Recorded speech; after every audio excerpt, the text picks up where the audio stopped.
With the clock ticking down, as you mentioned, for a relief bill to be passed by Congress, let's check in with a member of Congress. It's Ken Buck of Colorado. He's also a member of the House Judiciary Committee and a member of the House Foreign Affairs Committee. Congressman, thanks so much for being with us. You heard there from David Spunt that Nancy Pelosi is going to put it to a vote, increasing those checks from $600 to $2,000. How will you vote on that potential bill? I absolutely in favor of giving the American people $2,000. I think it's the right move. I think the president's absolutely right. But that's only part of what the president is suggesting. Nancy Pelosi gave the members of the House just a few hours to read 6,000 pages of legislation. She did that because she had stuffed this bill full of pork.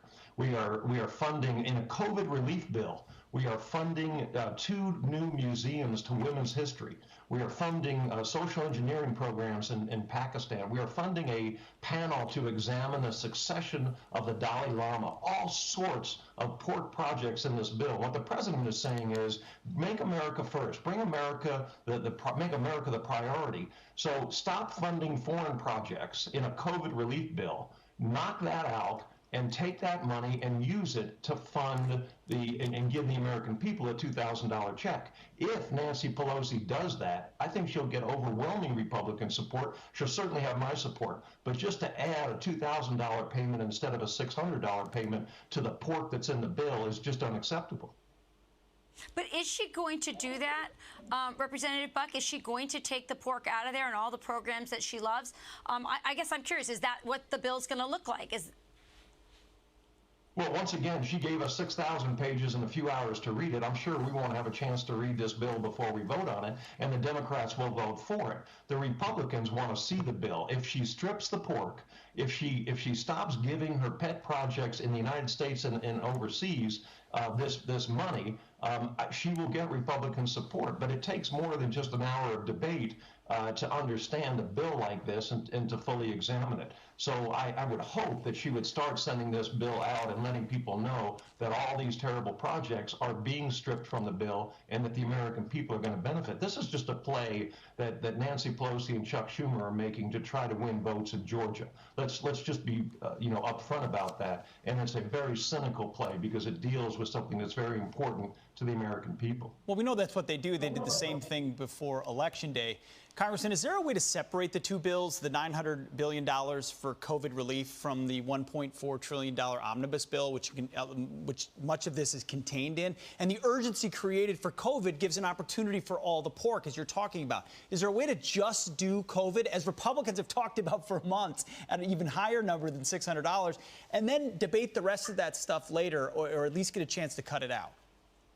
It's a great point, because Nancy Pelosi actually had brought other kinds of pork to stop this bill from being passed before the election. She wanted to help fund the failing pension systems in California, New York, New Jersey, and other blue states. She was involved. She wanted to make sure that the president didn't get a win before the election by sending out a check to the American people. So she has stalled for months to make sure this bill didn't pass. And now, on the eve of this bill passing, she is going to refuse to take out the pork that's necessary to fund an additional payment that the president is asking for the American people. Congressman, just a point of clarification. I want to move on to ask you about the coronavirus vaccine, but just as a point of clarification, it sounds like when you're answering Rachel and Pete's questions, your support for the $2,000 increase is tied to reducing the pork in the government spending bill. If that's not accomplished, if Nancy Pelosi won't take that out, I'm reading between the lines, then you will not vote for an increase in the COVID relief checks? I will not vote for an increase in the COVID relief checks that places a huge burden on our grandchildren to pay back the national debt, the $30 trillion in national debt that we have already accumulated. Absolutely not. All right, thank you for clarifying where you'll vote on those bills that possibly look like they're coming in the next couple of days to Congress. Let's ask you about this really quickly. We know that several members of Congress, like Alexandria Ocasio-Cortez, have already gotten their COVID vaccines. I'd love to ask you where you stand on that. First, let's take a look at AOC and some other members of Congress and where they've been on getting the vaccine. The COVID vaccine became available to members of Congress last night, and we are urged to take it. Okay, that's it. There you have it. She took the vaccine. Members of Congress were put toward the front of the line. Where are you, Congressman? Will you be getting the vaccine? Have you already? I have not gotten the vaccine, and I will not jump the line. There are healthcare workers in America who need this vaccine desperately. There are seniors and those with pre-existing conditions that need this vaccine. I am a healthy, young 61-year-old man.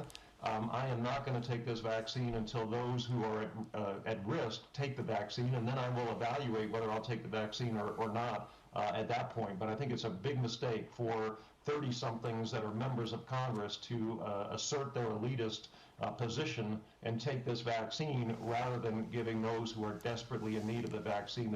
It's very similar to the discussion we just had about the pork, taking the pork out of the bill so that Americans can get that $2,000 relief. Right. Well, Congressman, we know that there are a lot of elderly people who are suffering and dying of loneliness in nursing homes and really should receive that vaccine before healthy Americans and young Americans. So thank you for joining us, and Merry Christmas to you. Thank you, sir. Merry Christmas. Thank you. Merry Christmas.